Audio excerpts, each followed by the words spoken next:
ओ औ में बदल रहा है, भो धन अन बराबर भवन, ओ धन ई, लघु ओ के पश्चात दीर्घ ई है और ओ औ में बदलता है, ई मात्रा के रूप में लगती है, इसलिए नई ध्वनि हुई अभी।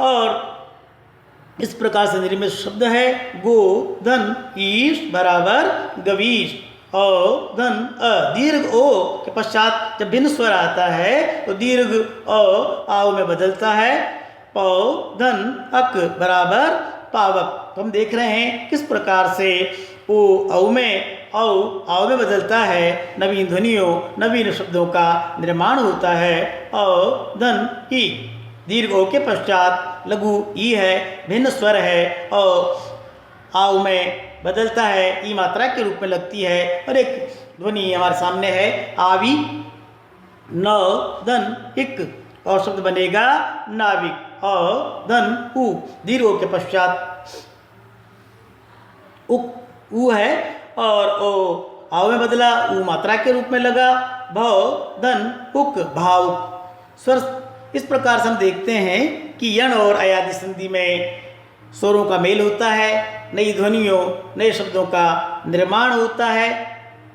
अयादि संधि से निर्मित होने वाले जो शब्द हैं वे प्राय संयुक्त या बिना संधि के शब्दों के रूप में ही हिंदी भाषा में प्रयुक्त होते हैं, क्योंकि हमने देखा है नयन चयन नाविक पावक नाविक भावुक इनका प्रयोग हम संधि शब्दों के रूप में प्राय नहीं करते हैं, न हमको इसका स्मरण ही रहता है। पर संस्कृत व्याकरण के अनुसार यह संधि शब्द हैं, इसलिए संधि प्रकरण के अंतर्गत हम इनका अध्ययन करते हैं। कुछ अपवाद भी इसके हैं स्वर संधि के अंतर्गत, उन अपवादों पर भी हम विचार कर लेते हैं, कहाँ कहाँ पर कब कब कैसे कैसे अपवाद से संधि होती है। जो बने हुए नियम हैं उन नियमों का जिनमें पालन नहीं होता है। तो देखिए पहला नियम है पहले शब्द के अंतिम शब्द का दीर्घीकरण। सामान्यतः जब ध्वनियाँ मिलती है तो उनके लिए नियम बने हुए हैं, पहले शब्द की अंतिम ध्वनि और बाद के शब्द की पहली ध्वनि का मेल होता है और संधि के नियम लागू होते हैं, उनके अनुसार नवीन ध्वनि नवीन शब्द का निर्माण होता है। पर कुछ अपवाद हैं जहाँ पर पहले शब्द के अंतिम शब्द का क्या हो जाता है, दीर्घीकरण हो जाता है। कैसे? विश्वधन मित्र, तो शब्द बन रहा है विश्वामित्र। इस प्रकार से एक यहाँ पर हम देख रहे हैं न तो कोई दीर्घ संधि का नियम लागू हो रहा है, न किसी यण संधि का, न और किसी संधि का नियम लागू नहीं हो रहा। यहाँ पर व में जो अ की मात्रा थी वह वा में बदल गई है और एक नवीन शब्द बन रहा है विश्वामित्र। इसी प्रकार से दूसरा अपवाद का नियम है, दूसरे शब्द का अंतिम स्वर परिवर्तित हो जाता है। किस प्रकार से?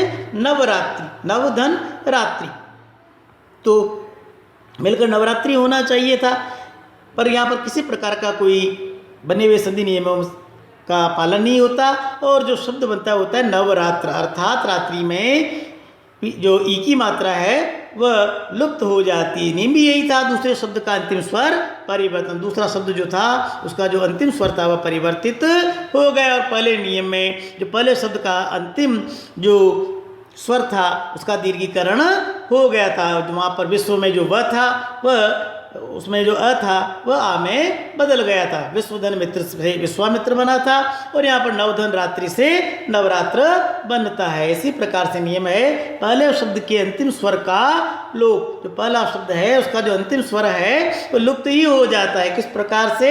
सीम धन अंत, शब्द बनेगा सीमंत, सिर में मांग। इसी में जो है कई बार संधि इस तरह से भी होती है, सीम धन अंत सीमांत। जब इस तरह से होगा तब यह कहलाएगा दीर्घ संधि। तो सीमंत जो है सिर में मांग के लिए प्रयुक्त होता है।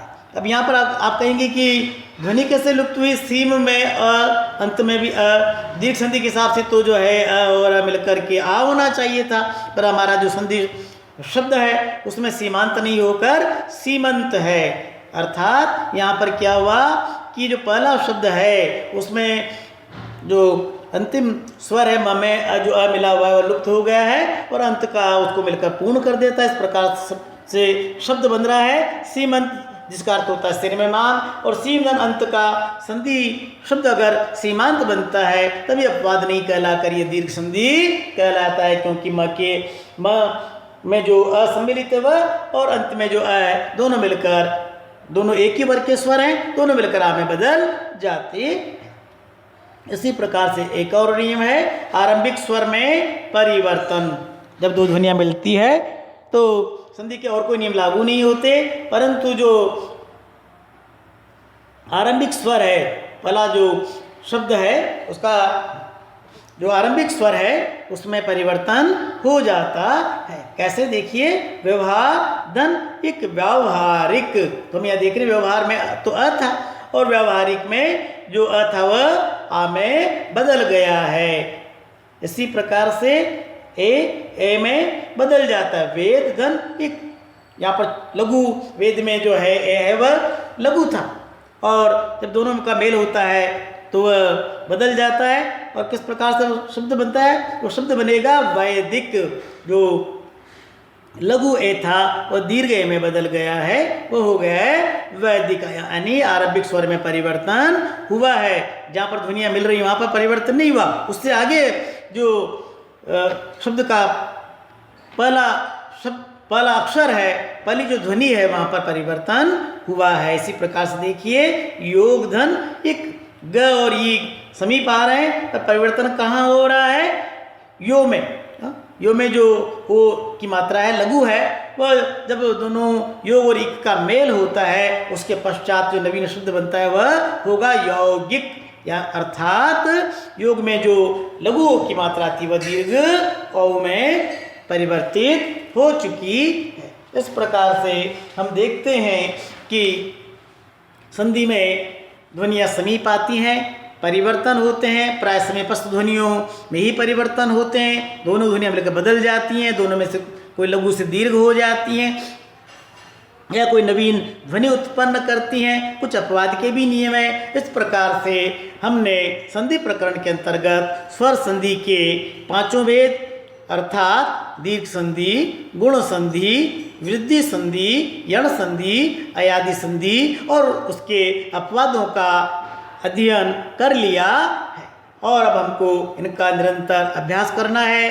नए नए शब्दों का संधि विच्छेद करना है, नए नए शब्दों को संधि नियमों के अनुसार बनाना है। हम इनका प्रयोग करेंगे तो हमारी भाषा अत्यंत ही प्रभावी और प्रेक्षणीय हो जाएगी। हम निरंतर इसका अभ्यास करते रहें। इस अभ्यास के द्वारा हम प्रतियोगी परीक्षाओं में और बीकॉम पार्ट फर्स्ट की सामान्य हिंदी की परीक्षा में अच्छे अंक प्राप्त कर सकते हैं। धन्यवाद। जय हिंद, जय भारत।